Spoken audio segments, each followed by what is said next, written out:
Okay, bismillahirrahmanirrahim. Assalamualaikum warahmatullahi wabarakatuh. Apa khabar anak-anak 1K dan 1G? Saya harapkan berada dalam keadaan sihat ya.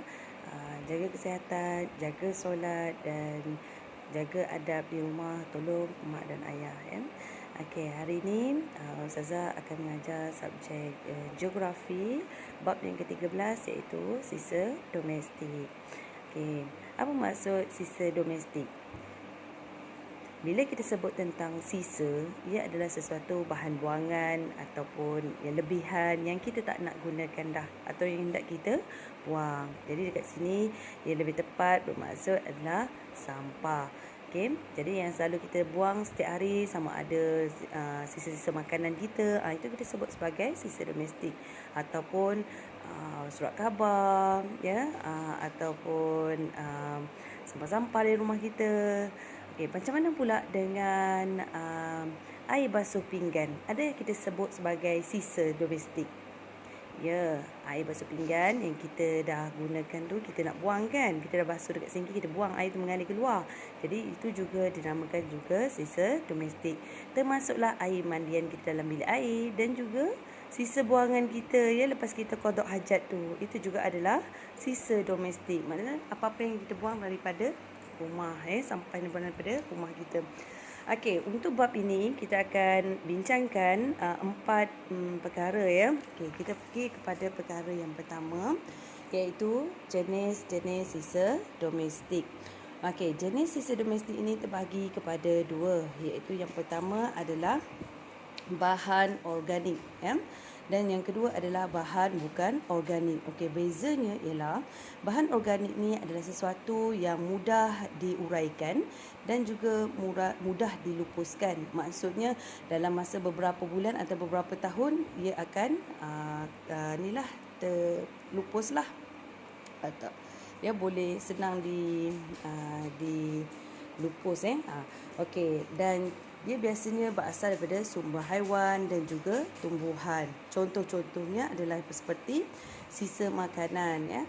Kalau kita tengok sisa makanan kita dah tak makan kat rumah kita, kita boleh gunakannya sebagai baja. Cuba kita tanam dalam tanah untuk dalam tempoh beberapa bulan, kita korek balik tanah tu, ada lagi tak sisa tu? Dah tak ada kan? Maksudnya dia telah diuraikan ya, telah dia dah reput lah. Okey. Yang kedua, contoh bahan organik adalah sisa kebun ya. Seperti sampah-sampah, daun, rumput ya, pokok-pokok yang kita tebang. Dan yang ketiga adalah kertas ya. Kertas pun sama. Kalau kita tengok kalau kertas tu kita ketikkan air, apa jadi pada kertas? Kertas akan mengembang. Akhirnya dia akan dia akan macam koyak ya, rosak. Jadi dia mudah dilupuskan ya, mudah diuraikan. Itu adalah contoh sisa yang pertama iaitu dari segi iaitu bahan organik. Okey, jenis sisa yang kedua ialah bahan bukan organik. Bahan bukan organik ni dia berbeza ya, iaitu dia sukar diuraikan dan sukar dilupuskan. Maknanya tahan lama, kadang-kadang makan masa sampai berjuta-juta tahun ya. Ia biasanya dihasilkan daripada sumber mineral. Ada 4 contoh di sini. Yang pertama adalah seperti tin ya, sama ada tin susu, tin Milo, tin biskut ataupun tin aitin. Ya, cuba kita tengok. Kalau kita ada daripada form 1 sampai form 5, dia reput tak? Tak ya, dia cuma ada pun mungkin berkarat sikit ya. Itu jadi dia susah direputkan, dilupuskan. Okey, yang kedua adalah bahan-bahan plastik, sama ada botol ataupun plastik-plastik makanan ya. Setiap hari kita kalau kita beli barang makan di kedai makan atau di kantin ya, mesti kita gunakan plastik. Sebenarnya itu adalah sisa domestik yang sukar dilupuskan, iaitu dia sebab dia adalah bahan bukan organik ya. Dan yang ketiga adalah besi buruk ya. Dan yang keempat adalah kaca. Okey.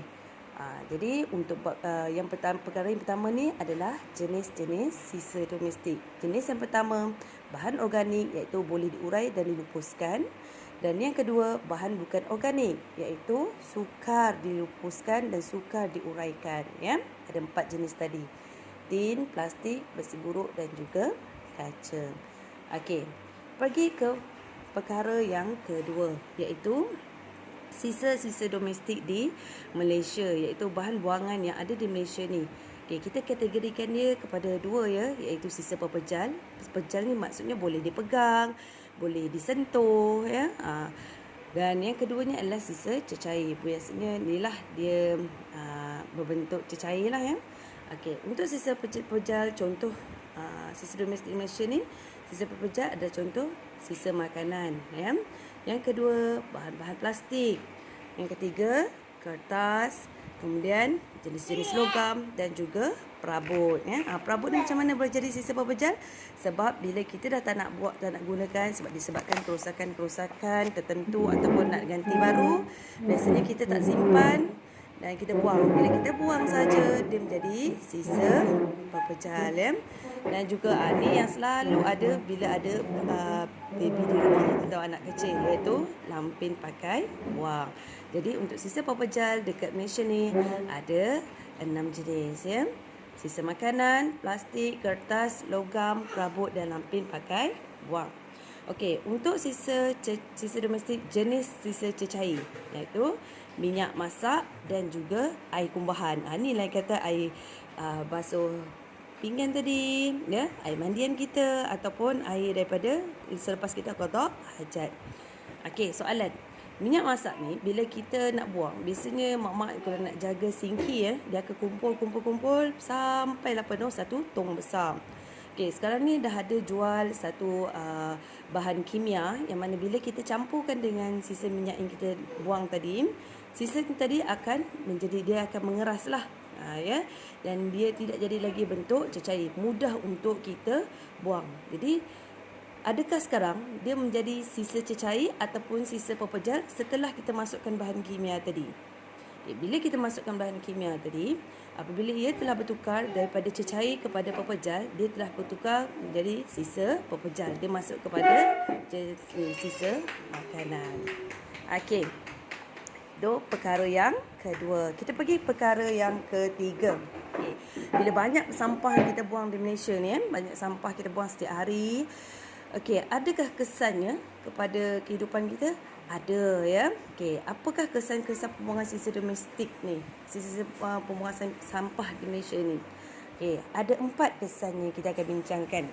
Yang pertama adalah dari segi pencemaran ya. Pencemaran ni termasuklah pencemaran air, pencemaran udara dan juga pencemaran bau.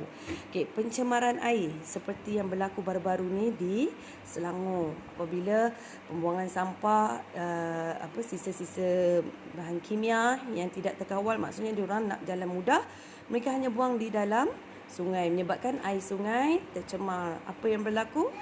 1.2 juta penduduk di Selangor mengalami kesukaran untuk mendapatkan air bersih untuk penggunaan harian ya. Jadi itulah menyusahkan kehidupan masyarakat ya, pencemaran air. Malah pencemaran ini bukan saja terkesan kepada manusia, termasuk juga terhadap kehidupan flora dan fauna ya. Okey, yang kedua adalah pencemaran udara, iaitu menyebabkan bila ada berlaku pembakaran sampah, dia membebaskan asap-asap ya. Ini akan menyebabkan udara tercemar ya, racun bercampur dalam udara bersih kita. Dan yang ketiga dah tentunya bila buang sampah, kita tengok rupanya ya, sampah pun bila kita sebut sampah ada tak bau? Ya, mestilah ada bau busuk. Jadi dia meninggalkan kesan dari segi pencemaran bau. Okey, itu yang pertama, kesannya adalah tentang pencemaran. Okey, yang kedua, wabak penyakit. Okey, bila ada sampah, dia mengundang banyak haiwan-haiwan atau perosak ya, haiwan perosak seperti lalat, tikus ya, bila air bertakung, nyamuk dan juga lipas. Jadi mereka haiwan-haiwan serangga-serangga ataupun haiwan-haiwan ni akan membawa penyakit dan menyebarkan kepada penduduk ya. Jadi dia menyebabkan wabak penyakit ataupun penularan penyakit ya, seperti taun, demam denggi, malaria ya, Zika, rotavirus ya, dan juga kalau yang tikus ni apa? Okey, kencing tikus ya, sangat bahaya. Itu kesan yang kedua, penyakit. Kesan yang ketiga, peningkatan kos penyelenggaraan. Macam mana? Kita tengok sini, siapa yang menguruskan pengutipan sampah? Majlis Perbandaran, ya, iaitu Majlis Perbandaran bagi sesuatu tempat. Kalau Perak Tengah, Majlis Perbandaran Daerah Perak Tengah, MD PTM. Okay. Kalau Teluk Intan, MPTI, Majlis Perbandaran Teluk Intan. Jadi bila makin banyak sampah, kerajaan perlu menyediakan lagi banyak tempat pembuangan sampah dan perlu menyediakan lebih banyak lori, lebih banyak pekerja, ya. Jadi lebih banyak mesin dan sebagainya, menyebabkan peningkatan kos, ya. Itu maksud peningkatan kos penyelenggaraan. Dan yang keempat, kesannya adalah banjir kilat. Okey, banjir kilat ni macam mana berlaku? Ia berlaku apabila hujan turun dengan lebatnya. Kemudian sungai-sungai ataupun parit-parit untuk menyalurkan air tu tersumbat, ya. Bila tersumbat, disebabkan tersumbat sebab sikap tidak bertanggungjawab daripada penduduk yang membuang sampah merata-rata, menyebabkan sungai tersumbat. Bila banjir kilat, hujan turun dengan lebatnya, sungai tersumbat menyebabkan air tidak dapat mengalir ke mana-mana, tak dapat lari ke mana-mana, menyebabkan banjir, ya. Jadi banjir ni kesannya ialah rosaklah kenderaan-kenderaan dan juga rosaklah rumah-rumah, ya. Okey, jadi untuk perkara yang ketiga ni kita berbincangkan tentang kesan-kesan pembuangan sisa domestik. Apa tadi? Yang pertama adalah pencemaran air, pencemaran udara dan juga pencemaran bau. Yang kedua adalah wabak penyakit, yang dibawa oleh serangga dan juga haiwan. Dan yang ketiga adalah peningkatan kos penyelenggaraan. Dan yang keempat adalah banjir kilat. Okey. Dan macam mana, ya, kalau kesan-kesan ni kita tengok ada pencemaran, ada wabak penyakit, ya, kos pun makin banyak, kemudian banjir kilat lagi. Okey, ada tak langkah-langkah untuk mengurangkan kesan-kesan ni? Ada, ya, ada. Okey. Yang pertamanya kita nak ingatkan pada kita sebagai masyarakat, ya, kena mengurang apa langkahnya? Antaranya adalah kita kena kurangkan sampah, ya. Bila kurang sampah, jadi setiap rumah mengurangkan sampah yang kurang, sampah dapat dikurangkan, ya. Okey. Yang keduanya, antara langkah untuk mengurangkan sampah, kita jangan membazir, maksudnya masak dalam kuantiti yang sedikit. Lepas tu barang-barang yang tidak digunakan kita boleh sedekahkan, share pada orang lain, ataupun kita boleh recycle semula, ubah suai semula, ya. Okey, jadi bab yang terakhir ni, topik yang terakhir, kita akan bincangkan langkah-langkah mengurangkan kesan pembuangan sisa domestik. Okey, apa langkah-langkahnya? Yang pertama, amalan 3R. 3R ni adalah bahasa Inggeris, ya, iaitu reduce, mengurangkan, ya, mengurangkan sampah. Kemudian reuse, ya, kita gunakan semula. Maksudnya baju yang abang boleh pakai pada adik, ya, ataupun meja yang lama kita cat semula, kita guna semula. Kemudian recycle, kita kitar semula, ya. Contoh kain-kain tidak digunakan, kita boleh jahit semula untuk dijadikan sebagai alas kaki, ya, ataupun jadikan kain buruk, ya, ataupun buku-buku lama kita hantar ke pusat pelupusan, ya, untuk kita semula menjadi tisu, ya, atau kertas-kertas, ya. Jadi amalkan 3R. Ini kena kerjasama daripada semua masyarakat lah. Bila kita semua bekerjasama, insya-Allah sampah dapat dikurangkan.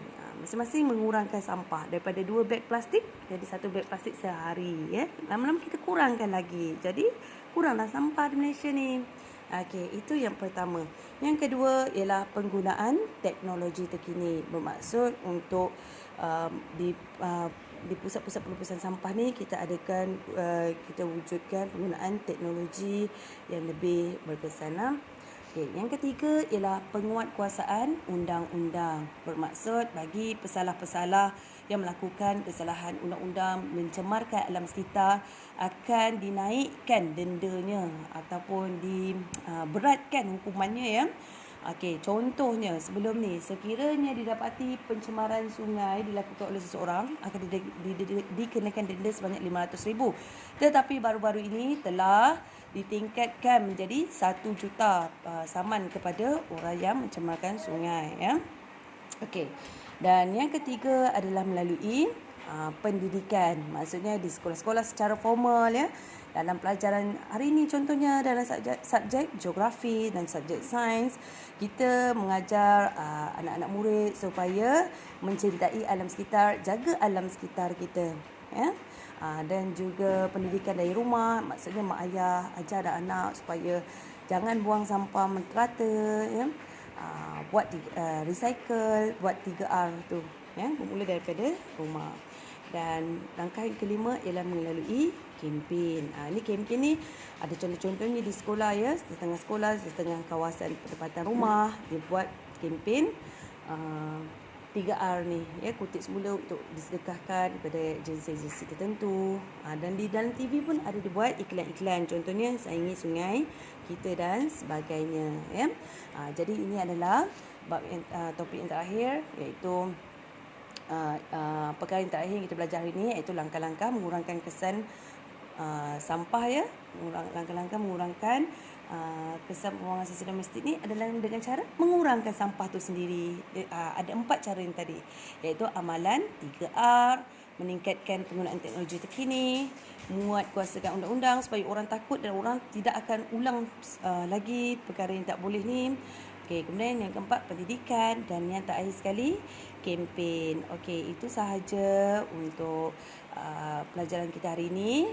Bab yang ke-13, sisa domestik. Ya, ada 4 perkara jangan lupa tadi. Yang pertama adalah jenis-jenisnya, iaitu bahan organik dan bahan bukan organik. Yang kedua adalah sisa-sisa domestik di Malaysia, ya, iaitu kita kategorikan dia sebagai pepejal dan juga cecair. Dan yang ketiga, kesannya kepada masyarakat, iaitu pencemaran, wabak penyakit, peningkatan kos penyelenggaraan dan juga banjir kilat. Dan yang terakhir ialah langkah-langkah untuk mengurangkan sampah tadi dengan amalan 3R, teknologi terkini, menguatkan segala undang, pendidikan dan juga kempen. Okey, itu sahaja. Selamat belajar kepada anak-anak murid dan jangan lupa untuk buat latihan yang akan saya sertakan sekali nanti. Assalamualaikum.